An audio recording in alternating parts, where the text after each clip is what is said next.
Congratulations on graduating. Now you're a little lawyer, huh? Thank you. Yes, I'm studying law right now. That's amazing. Now that you are a lawyer, are you still a liberal or are you now conservative? I don't like the idea of the binary, but if I had to pick a side, I would definitely say I'm liberal. I'm sorry to hear that. And are you still the same? I am so far right now, I'm about to tip off the side. You look so young. It's hard to believe that you have graduated from law school. What type of lawyer are you? What type of law will you be practicing? Criminal defense. I have an interest in criminal defense and also civil rights litigation. So I'm starting out as a criminal defense attorney. Well, that's amazing. I really wish you well. Now that you are more mature, you've gone through Howard Law School. Do you think it's time out for blacks begging for free stuff? Will they ever stop begging, you think? Well, the way you say begging is problematic in the first place. What do you mean? That's why we label it the way we do as a demand, because it's essentially you're demanding what you're already owed. And the reason it's an issue of equity, not an issue of I want more or I want something different. It's an issue that Black students have already been disproportionately discriminated against and not enrolled into universities like UCLA. And so with that, it's much difficult when you have many students coming into a university who have no connection to the university experience. So they don't have much guidance or resources or support. And so we're just asking for the little bit to level the playing field. So I don't think that, and especially going through law school and learning the law, inequity is read into, and it's read into the law, but it's actually in the law. And that's our system. There's a systematic problem with that. So because of that, I don't think the playing field will ever be leveled unless people continue to demand for what they're owed. Amazing. I want to ask you something. You can be honest with me, and I won't tell anyone, all right? If you needed a doctor, a real serious doctor, and there was the white doctor, the Asian doctor, and the black doctor, which doctor would you choose first? Be honest. A Black doctor. The white doctor? A Black doctor. And Why? the reason why is because my sister has done a lot of research in this area. Doctors are more likely to misdiagnose a Black woman and a Black person. And and I'd like to have that interaction with another Black person because I'd like to have that experience with another Black doctor because I've already seen the data that shows that Asian doctors and even white doctors, when Black women come into hospitals and complain of their issues, they're very quick to dismiss them and not believe them or think that they're lying or something. It sounds so foreign as a layperson, but when you're in medicine, I guess I kind of get it. But that concerns me. And Black women die at higher rates when giving childbirth. There's so many issues with that. And so personally, I see that it's in my best health to have a doctor a part of my same race. That's amazing. I've heard the word systemic racism. Have you heard of that? Yes, I have. And what is systemic racism exactly?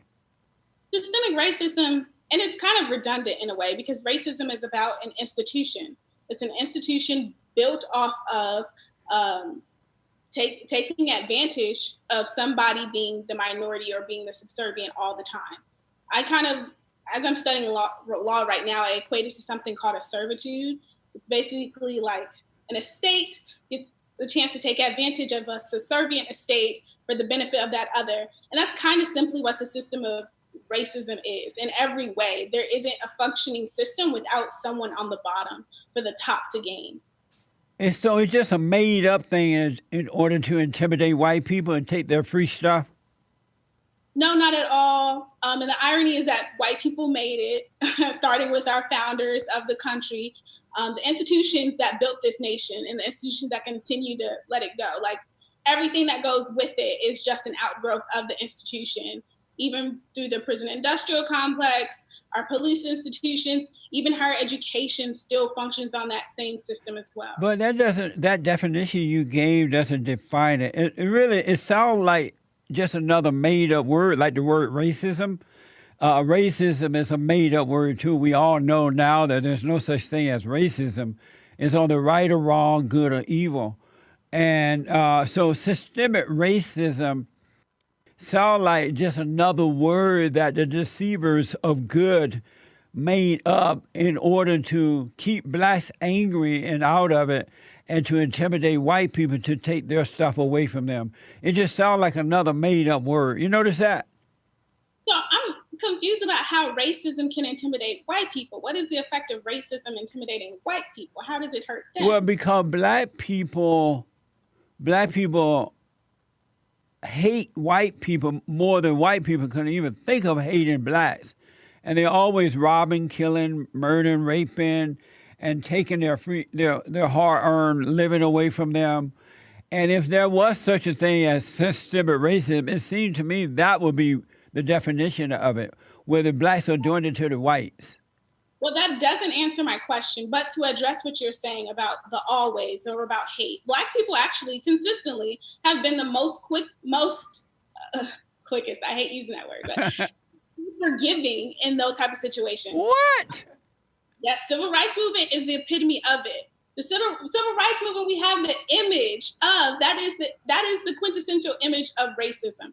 You have the police with dogs and fire hosing down black kids on the street. And you never see one image of a black child, a black person at all lift their fist to hit them. But they're all in prison for opposing Jim Crow laws.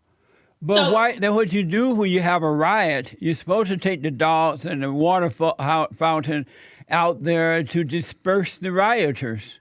You call a riot someone walking down the street just because they're walking on the side of the street that a black person isn't allowed to walk down? But they were burning and destroyed as they are today.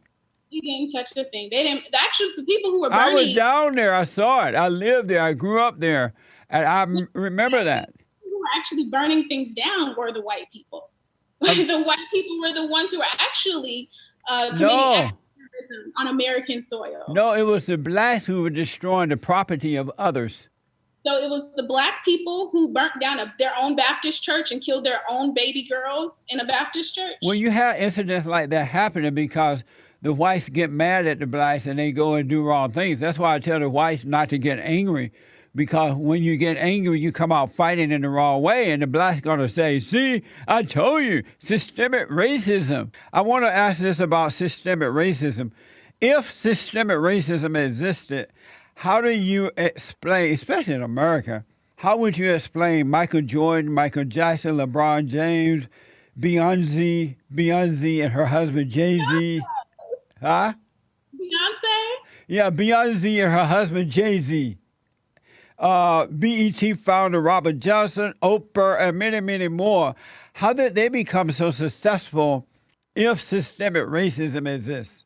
And I love this that you said that, because they're the epitome of systemic racism. The reason why I say that is because there are these anomalies that white people love to showboat in front of black people and say, see, if you're just as amazing, if you have all these specially selected skills of this woman who knows how to sing, dance, act, kind of, and keep her hair looking dyed blonde or beautiful, then you too can be successful. If you know how to get on a stage and sing and dance, then you too can be successful. But what about the images of that aren't related to the typical stereotypes of what you've listed? Like You're Oprah. Not a player or a singer or a rapper. So how do you feel when you're told that you have to fit into this cookie cutter image to ever touch a level of success? But no one tell me that. Only blacks say that to themselves, and they accuse others of being that way. I never said that to myself. My mother never told that to me. That's not the image that black people perpetuate with themselves. That's actually what's being fed to us, the media.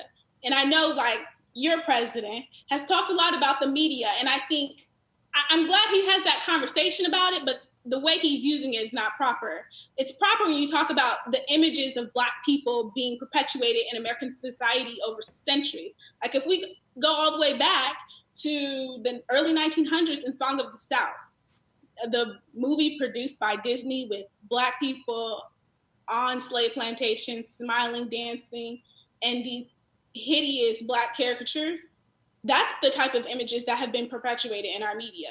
And so another example, our first Emmy winner is a Black woman playing a nanny. Those are the careers that are kind of pushed in front of Black children of this is how you can be successful. But the Black children are getting worse images than that from their own homes and in the Black community, because Black people don't tend to have good moral character. They don't, they wear saggy pants, and they're gang members, and they are complainers. They're getting the worst image from their own homes and their own communities. I'll tell you something about that image. Even if it were true. It's true. True that Black people are gang members, or all of them are gang members, or that they all wear saggy pants. I can tell you that out of even the select few that may fit that description of what you stated, they're probably some of the most hardest working people you will ever know. Just because someone Alicia, life doesn't mean that they're any less hard of a worker or less capable than you or even the next white person. Alicia, you want to repent for that?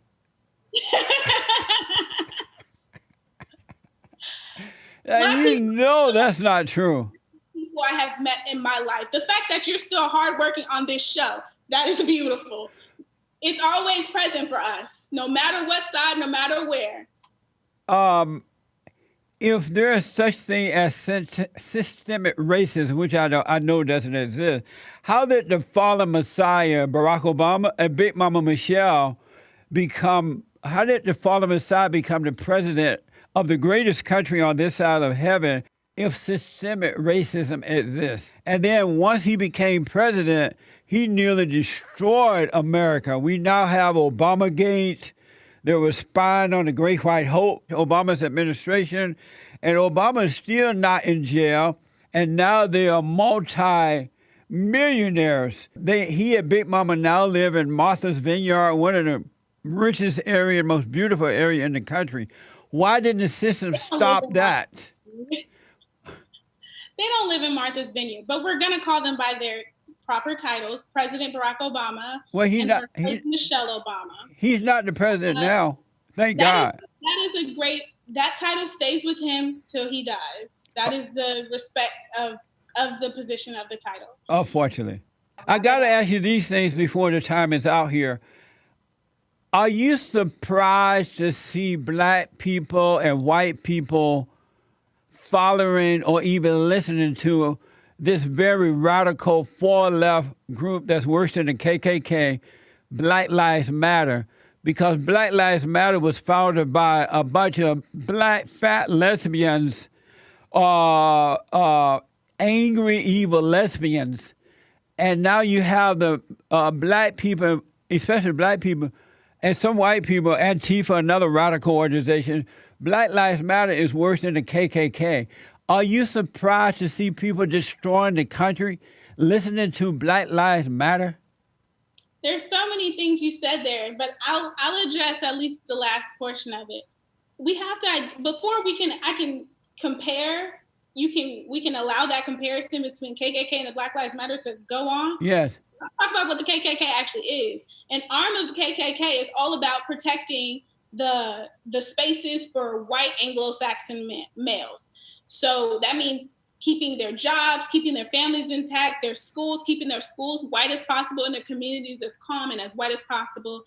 And they do it by any means necessary. And usually those means are simply violent means. Simply, like their image is from hiding their faces and burning things, carrying a burning cross, and wreaking havoc through violent acts of terrorism, killing people. But how do you explain this lesbian group, though? Their themes. That's their only aim, is to protect their things by any means necessary. But this lesbian group are doing it because they recognize their terrorist acts. But this radical lesbian group is about destroying things. Black Lives Matter. Let's talk about Black Lives Matter. They have pillars of what they're asking for. They're a non-violent direct action organization, meaning that they use peaceful protest in every means. Destroying property is peaceful? You're talking about a riot that you saw, and you're putting a label on every group as if they are Black Lives Matter. Black Lives Matter is actually a very small group.